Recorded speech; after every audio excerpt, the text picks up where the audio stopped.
23rd of January, 9:30 in the morning, 2021. Here I am in northern Italy, halfway up the Montello. The back of me, see there, that's a monument to 10,000 dead Italian soldiers who defended this region here against the Austrian-Hungarian Empire. See a group of cyclists out training. There's the coach. That's the coach of the van. He's maintaining the pace. Pick it up, slow down. Cycling here is big.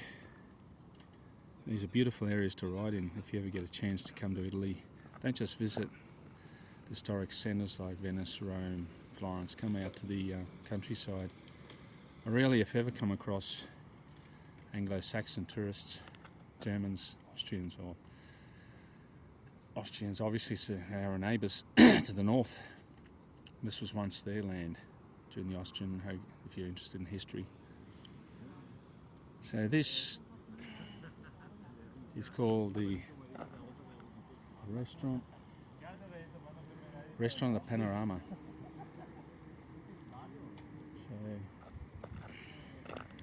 And this is the Piave River, the back of me.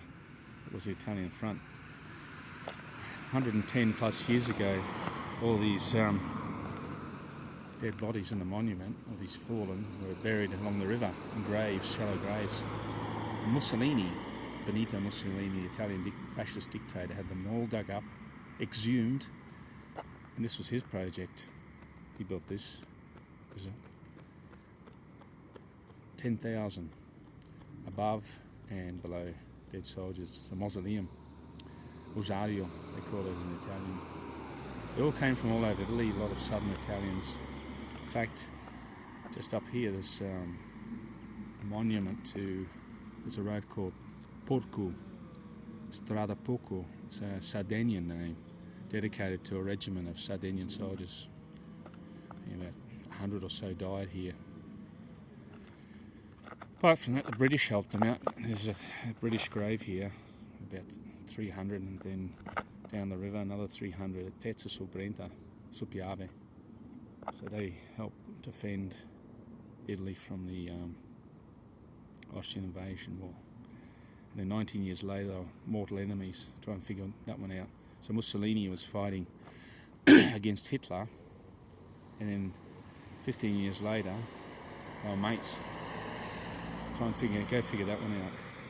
It would have been interesting because Hitler was an Austrian. He didn't want to be in the Austrian army, and I know why.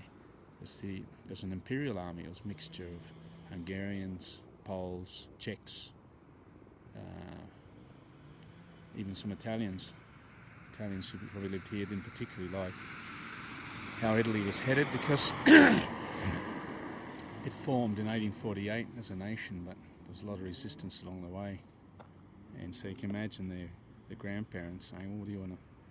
They were Veneti, the Venetian Republic lasted till 1797, so their grandparents saying, well, they didn't like the Austrians, they wanted them out, and they didn't really particularly want to be part of the Italian nation, because, no offence, they thought people from the south were Arabs, which, ethnically speaking, is true, because there was a lot of Arab invasions during the first 300, 400, 500, 600 years.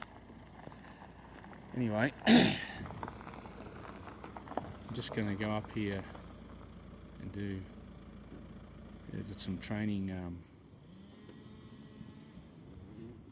going on here. It's hard to get privacy, there's always someone coming up. And I think they're doing some sort of race. Anyway, this is another interesting aspect of living here. This is all Prosecco. As you can see, it's all been trimmed. You see this sign here in the back of me. What it says is, ci stiamo occupando del benessere delle nostre piante. Cottura trattata da prodotti fitosanitari dal 15 aprile 15. It means they're spraying it with chemicals So they're saying don't enter the field because you're doing treatment. You don't take plants. What that means, it's poisonous. So yeah, people who don't want to be vaccinated probably drinking this Prosecco. The vaccine's not good for you. Well, look at this. They're spraying with chemicals. See, this is a group out training behind me. See? I don't know how many what they're doing. Anyway, this is just to show you how it's the Prosecco's made. See, these vines have to be tied off, bent in and out, go down and you hook it off with these loops. Push between the wires so you get a good crop. See? Don't know what you're doing. Let's go down and between the wire, down these loops. And you trim off the edges here, prune it. I'll trim all that off. It's a lot of work. Just imagine that, all done by hand. Just thousands of hectares. A lot of Eastern Europeans do this work, and Africans, I've seen them. The Italians are the boss. It's mainly done by Eastern Europeans and foreigners. There you go. Come to Italy, northern Italy. It's never a boring, dull moment. Full of history. I've lived here 16 years now. Run a business. See Elon Musk, everyone praises him. I started here from nothing, didn't even know the language. I'd even challenge him to start a business here without knowing the language, without his $230 million billion bank account. Anyway, have a good day. Look after yourself and always exercise. And just sit in front of a computer or on your phone all day. What beauty there is to enjoy in the outdoors beyond Bull Hansen, Norwegian, mate, with your 500,000 subscriptions. Pretty spectacular, isn't it?